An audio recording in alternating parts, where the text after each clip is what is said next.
I increased my SEO traffic in less than 30 days by 10,000 visitors per month, which is 50% using ChatGPT. So you can see the traffic on this site. This is my test website for running AI content. Since the beginning of March, it's gone from around 20,000 visitors per month to over 30,000. And in this video, I'll reveal my whole system for doing it so that you can achieve the same results. You'll learn how to train ChatGPT to audit your content and tailor it exactly how Google wants. You'll discover my system for quickly optimizing content, and you could even just give this whole system to a VA as free training so they can do the whole thing for you. So basically right now we have the cheat codes for SEO. It's getting too easy. So let me show you how. So the first thing that you need to do is find a list of keywords that you can easily rank for with AI content. So the way that you're going to do that is if you go to your dashboard on Ahrefs.com, or you can use whatever website you use to find keywords. If you go down to organic keywords for the whole of Curo.com, and then you type in your keyword, which is the main topic you're trying to rank for. For example, if I have a website about birds, then I type that in, click show results. And from here, once it loads, it's going to filter down a bunch of easy keywords that I can actually rank for. If we filter that down even more, down to KD 10 or less, it's going to be even easier. Now you might be thinking, why am I looking through Quora for keywords? Quora is one of the easiest websites to beat. And typically its content is very shallow. So for example, if we look at this particular keyword and we find Quora, and we actually look at the content they've produced, it's just a bunch of random answers that you could easily beat if you wrote a well-written, well-structured article, right? So this is a great place to find keywords. And if you're going to produce mass amounts of content with AI, then you want to find low competition keywords. So for example, like how do birds lay eggs, right? 1,400 volume, KD 10 is pretty easy to beat. Quora is ranking on the first page for that keyword. It's just going to be an easy one to pick. And then you just go through the list and you find the relevant ones, like are birds mammals, right? And then what we're going to do is create an article. So if we go to ChatGPT, I'm going to use a prompt here that I actually found from an amazing YouTube channel called Income Stream Surfers. If you're into AI, you've probably already seen it, but we can use the same prompt here. So if we go to, I've got a text expander canned response here. So if we use the prompt that they've recommended, and you can insert your internal links if you want, like this. We're not going to do it on this particular instance. Put your keyword like that. And then we're going to say, talk about relevant topics that we can actually rank for. What you want to do is you basically want to find headers that you could write about for your article, right? So you can install a plugin like this, grab the headers like that, and just put them into a Google Doc. So we can assemble a sort of blog outline based on our competitors that are already ranking. So we'll edit it a little bit. And then we'll just find a bunch of headers that we can include in the article to guide ChatGPT on what we can write about. All right, so we've got a bunch of headers that we can tell ChatGPT to talk about. So we insert those here. We say, write from an analytical perspective. Don't create a conclusion because usually it's pretty crap. You can insert internal links if you want. I won't do it for now. And you can also add FAQs. I won't do that for now. And then just hit enter. And this prompt will basically write a nicely formatted article for you. So you can see here, you've got your H2 tags, you've got your H3 tags based on what we programmed and guided ChatGPT to do. So now we're going to go onto our website and start thinking about publishing it, right? So we're going to click new, click post. And whilst ChatGPT writes, we can start setting up the article. So the keyword is birds mammals. So we copy and paste that into our Yoast plugin. If you don't already have Yoast installed on WordPress, I would recommend it. It's pretty basic, but it's good for setting up the titles and the meta descriptions and that sort of thing. And now that is done, sometimes ChatGPT ignores your instructions, like I told it not to include a conclusion, but it still did. And then we'll paste that into our article like this. Now I actually have a checklist that I use for creating articles. So for this particular article, we're just going to go through the checklist as well. Because if we have a checklist, we don't forget anything, and it's just easier to optimize that way. So we'll put in the table of contents there. We'll separate it just so it looks nicely formatted.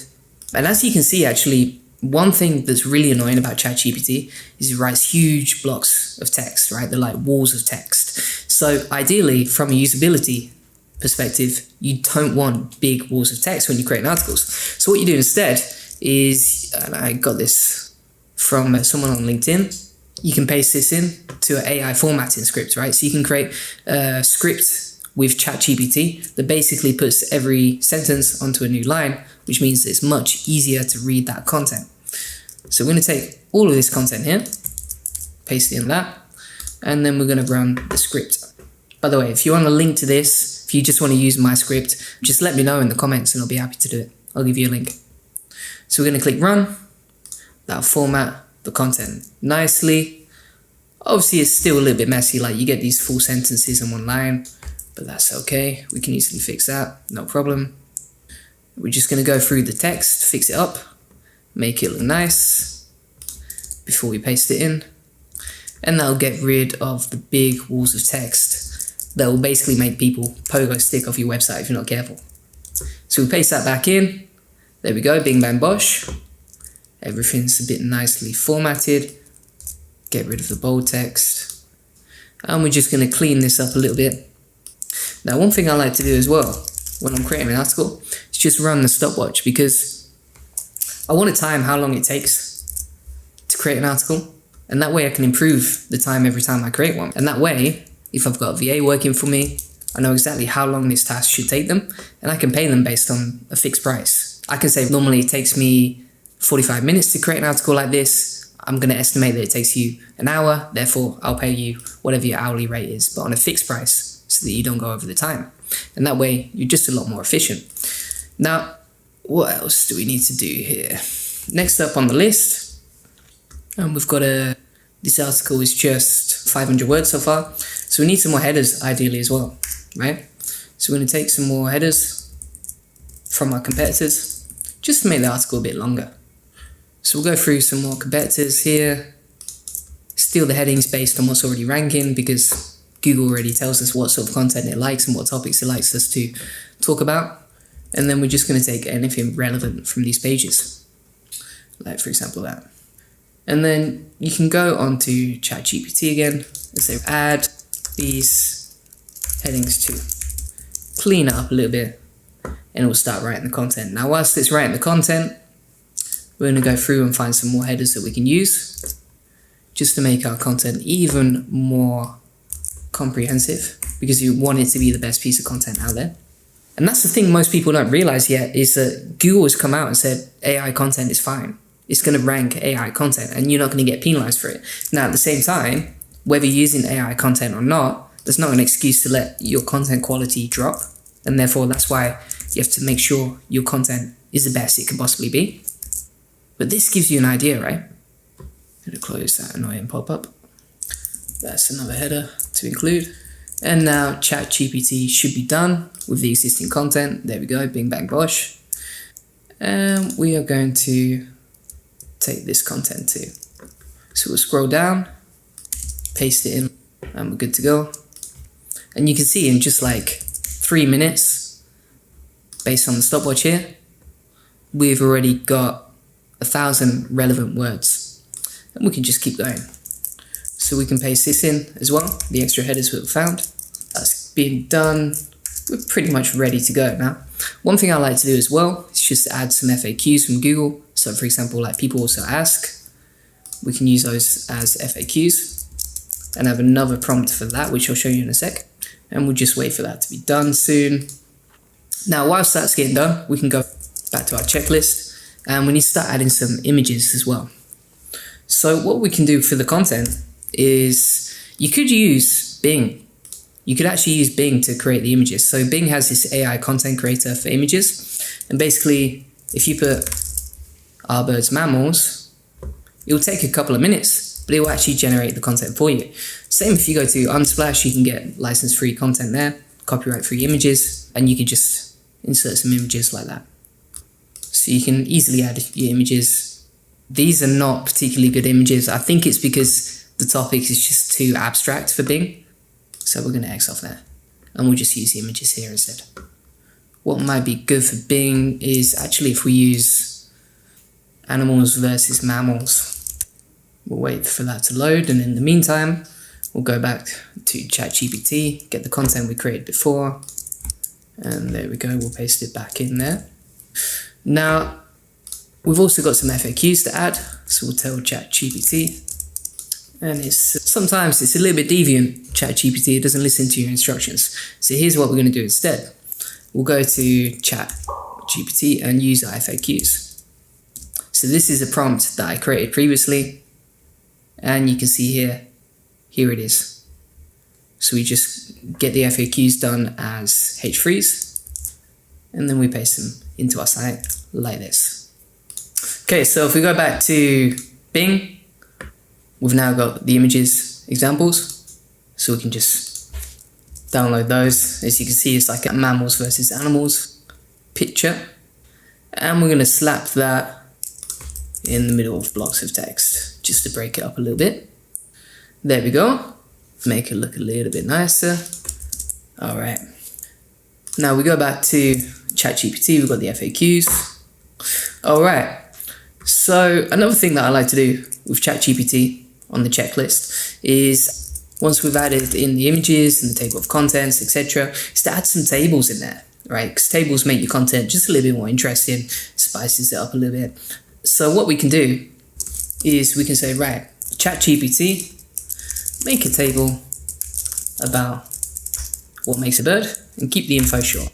Now what it's going to do is create a markup table that we can just paste into our content, and that makes our content a bit more engaging. So we paste it in just over here, and we could do that throughout our content.